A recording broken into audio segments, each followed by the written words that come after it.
blacks, somebody gonna try you. Somebody gonna push that button. So how did you go all the way through prison without no fights?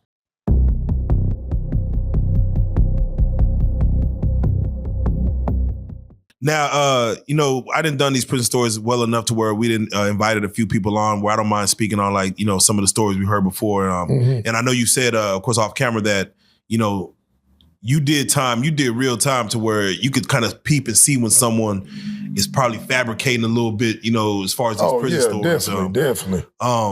Do you call it fabrication or they just maybe remember it wrong or does everyone serve their time different? Because I've had people come in here and sit down and say they skated through prison. Like, nigga, they didn't see a fight. Like, I'm like, how? Yeah, I know a lot of people like that. But I don't know how because you going to get tried. In some way, shape, or form, you going to get tried in prison. And if you ain't fighting in prison, what are you doing? I mean, I'm just being honest. How did you do that? Because you're going to get tried. If it ain't Aryan Brotherhood, Mexicans, blacks, somebody going to try you. Somebody going to push that button. So how did you go all the way through prison without no fights? Was you a protective custody? What you got going on? Man, and then, man, I don't know, man. We had a fight. Yeah, we had a shout out to Red Dog. Red Dog came in here and he was one of the from what I seen as far as even sitting down was he was a White Boy Blood member. Yeah, and you actually did time with Red Dog. Man, I did time with Red Dog on the boy unit, man, and Red Dog solid, man. One thing I can say about Red Dog, we used to walk the rec yard together, you know what I'm saying, and talk, man. Red Dog solid, bro. He's a solid white blood, so all that ain't no white bloods or white Crips in the penitentiary. That's a lie, bro. That's a lie. We had white Crips and white bloods in the penitentiary.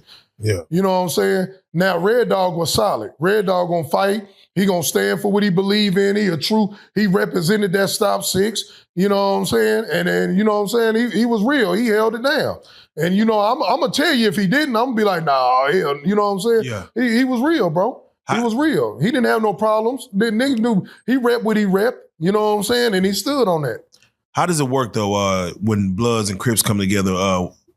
Was the war outside? Did that flow on the inside where you couldn't even be in a unit because technically your celly might be? Or I'm assuming they might not put a Blood with a Crip, but you gonna they do. Oh, they do. Oh, okay, yeah, they do. How does that work as far as technically, man, we're supposed to be at war. Man, we in the penitentiary. We all come together against other races because you got the Aryan Brotherhood. We outnumber with all the Mexicans. That's just being honest. You know what I'm saying? Because you got so many different Mexican gangs in there, from Tango Blast, the Latin Kings, the Mexican Mafia, the TES, you know what I'm saying? All type of different, Mexicles. Man, I can get the list go on. You know what I'm saying? So, say we get into it like with the white dudes. The Bloods and Crips are coming together against them. You see what I'm saying? Yeah. Or we got to go to war with the Mexicans. The Blood and Crips are joining forces together. You know what I'm saying? There ain't no placing like that in there, man, far as that. Now, it's still, I'm a Blood and you a Crip, or I'm a Crip and you a Blood. You know what I'm saying? It's still that. We still recognize that. You know what I'm saying? Like, yeah, we on the opposite side. But we come, you know what I'm saying, when it's time to go down, we going to stand together as a whole, as people. Yeah, they say the Mexicans are always gonna be united in that front, no matter what. Always, man, always. And Tango Blast, the biggest gang. They Tango Blast, man. Them boys, like I told you last time, them boys vicious, bro. They stand on what they stand on. Tango Blast is not to be played with, bro. You know someone came in and told me because I think he had did 20 some years in prison, and he said the Tango Blast was. And again, no disrespect to Tango, but he said that they formed that Tango Blast because it was Mexicans coming in there, violating Mexicans. Facts. That's true. They had to kind of basically say, all right, we got to kind of come together in regards. Yeah, a bunch of different cities in Texas clicked up, like San Antonio, Austin, Dallas, Fort Worth, and they all got together and was like, look, we going to join forces and we going to take Mexican Mafia, Texas, we going to take them out. Yeah. We tired of them, you know what I'm saying? Real talk. When, let's say, white boy, crime of passion, maybe he murdered his wife or something, you know what I'm saying, attempted murder something, he comes in there green, just, they ain't never been in prison, Ivy League preppy white boy, 26 years old or something. How does it look for him when he steps into, like, let's say a Ferguson or something like that?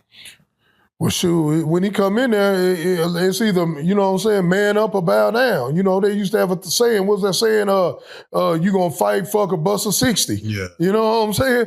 You either gonna stand like a man and stand your ground, or you gonna get played for what you get played for. Weak. You know what I'm saying? Like I said, you gotta remember, man, you in a cage with a bunch of lions now. Ain't no guns. You know what I'm saying? You either got these or you got these. You know what I'm saying? So what you gonna do? You either gonna be a man or you not. You know what I'm saying? Mind you, this dude, let's say he never been part of no kind of gang activity. He ain't no street activity.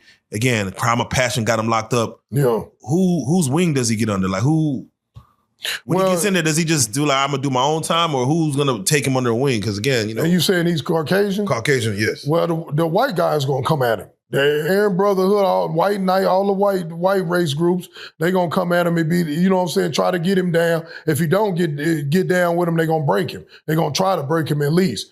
Now, if he hold his own, you know what I'm saying, that's on him. But if he break, then, you know what I'm saying, he might be doing other activities in there that try to survive, you know what I'm saying? Because don't get me wrong, it's booty bandits in prison. It's people that prey on the weak in prison, but they know who to try. They know who to play with. You know what I'm saying? The bandits, no. Yeah, the booty bandits. They don't come at real gangster niggas because they know what time it is. You know what I'm saying? They ain't trying to they die. go, yeah, they go after self-preservation. Yeah, they go after the weak. They go after somebody they know they can break. So someone who they know they could break, can that person just, like you said, bust a 60, can that person just pay for protection? Like, hey, yeah. I cannot fight. Yeah, I know. Feel like defending my life. There's a whole bunch of guys in there getting extorted. You know what I'm saying? But there's a new thing that the prison system came up with called a Safe Prison Act. It's a rat on the wall with a commissary bag. You know what I'm saying? Heard about that, right? Boy, they ain't playing about that, bro. You get caught extorting somebody and, man, you going straight to super sed. You rape somebody, any of that, you going straight super sed. I mean, but is it extortion when a man offers, like, hey, can I pay for, like, hey, I need some assistance. I'm going to pay you to, watch out, watch my back. Well, in the system eyes, it's extortion because you getting paid for benefit, like, you know what I'm saying? But in the inmate eyes, it's just, hey, you want to pay me to make sure nobody hurt you? Well, shit, give me the money. You know what I'm saying? But man, I don't need none of that. I wouldn't do none of it. You know what I'm saying? Did you ever have to stand your own ground? You know what I'm saying? Like everybody else got to do. Yeah, I'm about to say, yeah. You know what I'm saying? I mean, what was your hustle while you was in there, as far as either having to work, or did you have a hustle on the side to get to? Man, I was hunting women, bro. I ain't gonna lie, bro. We was trying to get that K2 in. We was trying to get cigarettes in. I had cigarettes. I had K2. I had all type of stuff going on. Gambling. We shooting dice. We gambling on games, on parlays, running boards, knock table, everything. Yeah. You know what I'm saying? Anything. I'm from the street, so anything that got to do with hustling and getting money, gambling wise, and you know what I'm saying? I'm in the mix. You know what I'm saying? What was your approach for trying to get a guard to, come on your side and like, hey man, let's run it up together? How'd you approach him? Well, I try to befriend them first. I try to be friends with them, laugh with them, clown, go to the D space, act like I'm sweeping for them, kick it with her, you know what I'm saying? And then when I see that she's open to my conversation, then I slide her a kite. I write something down, man, I think you very pretty, you know what I'm saying? You cool, you know what I'm saying? We vibing, woo-woo. If she take that first kite and don't tell on me or get me in trouble or write me up, oh, she locked in.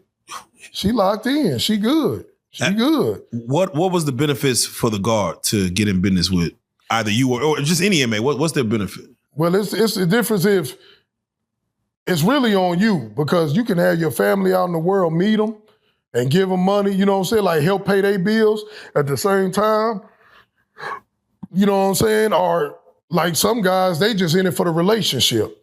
They in it for just to have a girl on the unit and try to get them a little something every now and then, or some head, or I done seen guys go as just wanting that female companion. Yeah. You know what I'm saying? It gets you through the time. Yeah, it gets you through the time, basically, man. They just wanted that female companion. They just wanted to be around her all the time and feel that like, yeah, she like me, I like her, that's my girl. You know what I'm saying? Just to help them through their time.